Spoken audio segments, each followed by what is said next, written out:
We're at Turkey Swamp today in my hometown area, and this is where I used to come many decades ago, 3 decades ago, to meditate and to do prayers and to do my sadhana, and also especially to do Avalokiteshvara's mantra, Avalokiteshvara. If you can look, it's so beautiful. This is the area I used to come to.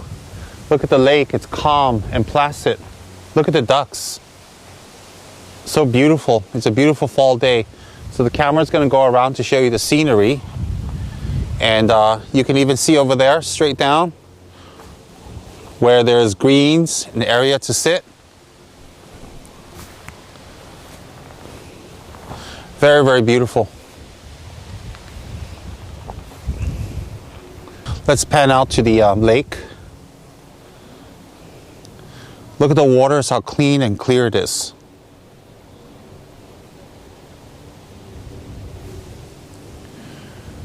Be lovely to have a house around here, or to have a house right at the shore to see this beautiful spot.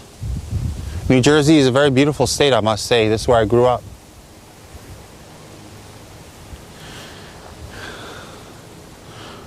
Let's come closer to the shore here and see how clean the water is. There's a lot of fish.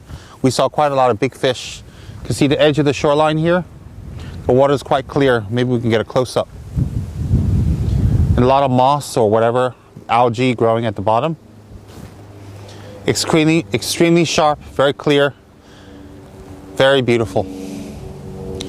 I'm going to give a talk on the Medicine Buddha here, on how to do the practice.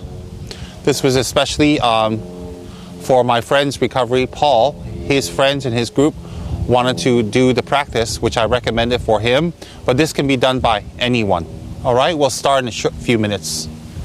This will be the scene where we do it, which is quite auspicious because this is where I used to do meditations 30 years ago, and now I return to give a talk on Medicine Buddha's practice.